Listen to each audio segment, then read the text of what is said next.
एक से काम नहीं चलेगा, कर लीजिए, एक और लीजिए, 3 होना चाहिए।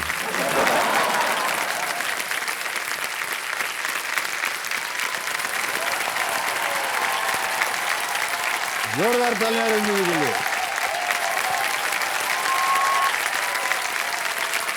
क्या है रजनी जी, क्षमा चाहता हूँ, लेकिन इस सीजन में जितनी महिलाएं आई हैं और कुछ पुरुष भी आए हैं, वो वहां से यहाँ तक रोते रोते आए हैं। तो हमको पहले ही से लगा कि अभी टिश्यू बॉक्स लेके खड़े हो जाते भैया, उनकी जरूरत पड़ेगी। रजनी जी बहुत बहुत बधाई आपको, एक बार जोरदार तालियां बज जाए इनके लिए। छोटे ये रोना बंद कीजिए अब। क्या हम करें ताकि आपका रोना बंद हो जाए? सर अब बंद हो जाएगा सर, बंद हो आपको गया? बस सामने से देख ली सर, वहां पे देख रही थी ना, तो लग रहा था कि कब मैं आपके पास आके बैठूंगी। तो सर एक्साइटमेंट में ये सर खुशी के आंसू हैं।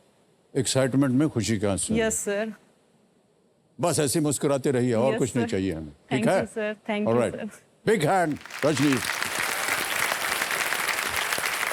देखिए सजनों, मेरे सामने हॉट, रोने वाली सीट बोले या हॉट सीट बोले, हॉट सीट पर बैठ गए रजनी मिश्रा जी। आंसू आंसू पहुंचने के बाद ये दुर्गापुर वेस्ट बंगाल से हैं और ये एक होम मेकर हैं। बहुत बहुत स्वागत आपका देवी जी। Thank you. कितनी अच्छी लगती हैं जब आप हंसती हैं, Thank जब you, आप sir. मुस्कुराती हैं। Thank you sir. ऑलराइट, सबसे पहले तो आप बताइए अपने बारे में। हम जानना चाहेंगे कि आप कौन हैं, क्या करती हैं। सर अभी मैं करंट दुर्गापुर में रह रही हूँ। बेसिकली सर मैं बिहार से बिलोंग करती हूँ। सर मैं एक गृहिणी होने के साथ साथ सर एक स्टूडेंट भी हूँ। जब मुझे अपने घर के कामों से टाइम मिलता है सर, तो मैं पढ़ाई भी करती हूँ। जो भी टाइम मिलता है सर उसमें मैं दोनों चीजें एक साथ कर रही हैं यस आप? सर मेरी शादी बहुत जल्दी हो गई थी सर, और सर उस समय मेरे सर मैं ग्रेजुएशन फर्स्ट ईयर में ही थी सर, पढ़ाई भी इनकम्प्लीट थी मेरी, शादी हो गई। बहुत बड़ी सी जॉइंट फैमिली में शादी हुई थी सर, टाइम उतना मिलता नहीं था। फिर सर मैं धीरे धीरे सर, लेकिन हस्बैंड बहुत सपोर्ट किए, वो बोले कि तुम अपनी पढ़ाई मत छोड़ना, चाहे जो भी हो जाए। फिर सर आफ्टर मैरिज उन्होंने मेरे को ग्रेजुएशन करवाया सर, फिर मैंने पोस्ट ग्रेजुएशन किया, उसके बाद सर मैंने बीएड किया, और अब सर मैं पीएचडी के लिए इनरोल करने के लिए सोच रही हूँ सर। क्या बात है, वाह। और सर इसमें मैंने अपनी सारी जिम्मेदारियां भी निभाई, अपने बच्चों को देखा। तो सर सब कुछ देखते हुए भी सर मैंने अपनी पढ़ाई नहीं छोड़ी, और सर उसका नतीजा है कि आज मैं यहाँ पे हूँ सर, अपने जिद के कारण, कि मैं जब तक तोड़ेंगे नहीं तब तक छोड़ेंगे नहीं। अब समझ में आया कि कौन बनेगा करोड़पति आपके जीवन में कितना महत्वपूर्ण एक स्थान बन गया है। ओके रजनी जी, बहुत कम महिलाएं होती हैं यस सर।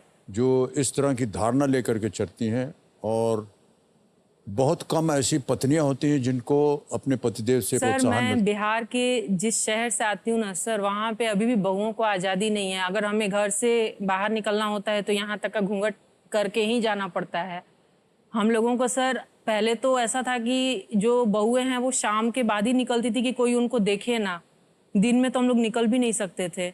लेकिन सर मैं इस मामले में बहुत लकी थी, मेरी सासू माँ, मेरे हस्बैंड, चाहे मेरे ससुर जी, उन्होंने सर मुझे, क्योंकि सर जब मैं पढ़ती थी तो मैं क्लासेस भी जाती थी, एग्जाम्स देने भी जाती थी, तो उन्होंने कभी मेरे पे ऐसा कुछ बंधन नहीं रखा कि तुमको जाना है तो इतना घूंघट करके जाना है। इसके लिए लोग उनको बोलते भी थे कि तुम अपनी बहू को बिगाड़ रहे हो, उसको ज़्यादा आज़ादी दे रहे हो, क्योंकि सर अभी मानसिकता बहुत से पुराने लोगों की बदलती नहीं है। लेकिन उन्होंने कहा कि अगर ये कोई गलत काम के लिए जिद करती तब इसको मना करते, लेकिन इसका जो शौक है ना वो एक ही है कि उसको पढ़ना है, और अगर इसके लिए तुम लोग और भी 10 बात बोलोगे ना तो हम सुनेंगे, लेकिन हम इसका पढ़ाई नहीं छुड़वाएंगे। क्या बात है, बहुत अच्छी बात है।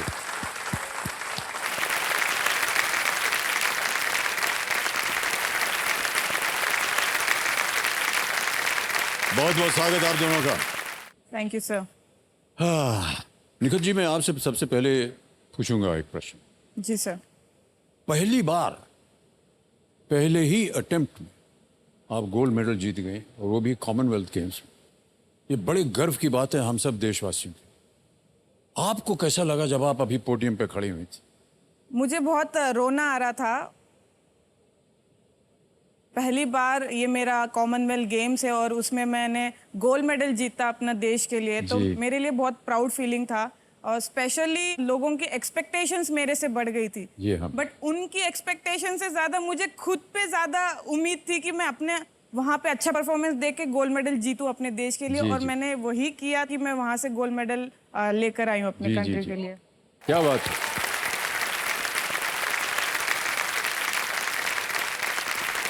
Thank you. निखिल जी, आप गई कॉमनवेल्थ गेम्स में बर्मिंघम, अंग्रेजों के देश में जो एक बार हम पर हुकूमत किया करते थे, वहां जा करके आपने भारत का झंडा गाड़ दिया, है कि नहीं? जी सर, बिल्कुल। सही कह रहा हूँ कि नहीं? Sir, it was a movement to be cherished because I mean जब मैं टॉप ऑफ द पोडियम पे खड़ी थी और मुझे गोल्ड मेडल पहनाया गया और नेशनल एंथम प्ले हो रहा था, जब जैसे हमारा झंडा ऊपर जा रहा था, तो मैंने नेशनल एंथम प्ले होने से पहले ऐसे पहले मुड़ के मैंने देखा कि लोग खड़े हो रहे या नहीं। जैसे मैंने देखा अंग्रेज लोग सारे खड़े हो रहे वाह, थे, तो क्या मेरे बात लिए है।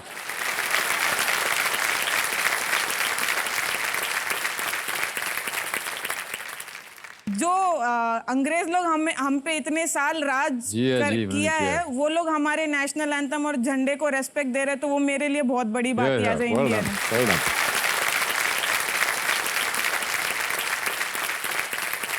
देश के लिए मीरा भाई, आपने भी you won the gold medal. जी, कैसा लगा आपको जब आप देश के लिए खड़ी होते हैं वहाँ पोडियम पे, झंडा हमारा उड़ता है ऊपर? बहुत खुशी हुई मैं भी कि टोक्यो ओलंपिक की बात बहुत सभी लोग पूरा भारतवर्ष ने मेरे ऊपर बहुत प्यार दिया था। तो प्रेशर भी आती थी कि ये टोक्यो ओलंपिक की बाद बड़ा कंपटीशन थी मेरे लिए। जी। सबसे अच्छा खुशी हुई थी कि वो उधर उसी दिन जो ऑडियंस थी पूरा इंडियन थी, तो बहुत ओके, चीयर मिली थी मुझे। ऐसा लगता था अंदर से ऐसा जोश आ रही थी कि मुझे इंडिया के लिए मेडल लेके ही दिखाना है, मेडल लेना ही है।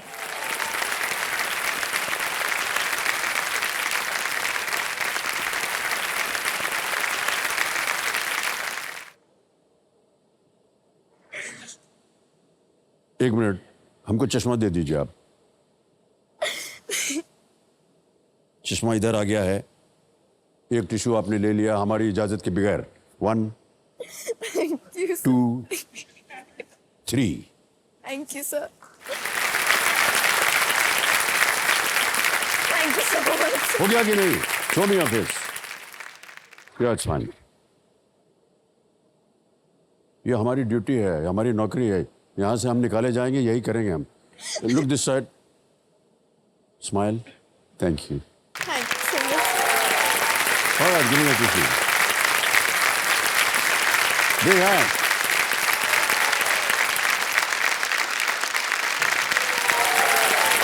All right, देखिए सब लोग, आंसू वगैरह पोंछने के बाद मेरे सामने हॉट सीट पर आ गई हैं अरुणा सरदाना जी। ये 7th स्टैंडर्ड में पढ़ रही हैं और ये गाजियाबाद उत्तर प्रदेश से आ रही हैं। बहुत बहुत स्वागत आपका अरुणा जी। Thank you, sir. अब आपके देखिए रोने का समय जो है वो समाप्त हो गया है। अब आपका ध्यान आ जाना चाहिए खेल के ऊपर। ऑलराइट, ये जो आपका नाम है आरना, ये बहुत ही सुंदर नाम है। इसका मतलब क्या है? सर, आरना का मतलब होता है goddess of wealth, Lakshmi ji. तो मैं चाहती हूँ कि मैं केबीसी से बहुत ही धन दौलत लेके जाऊँ, बहुत सारी लक्ष्मी लेकर के जाऊँ।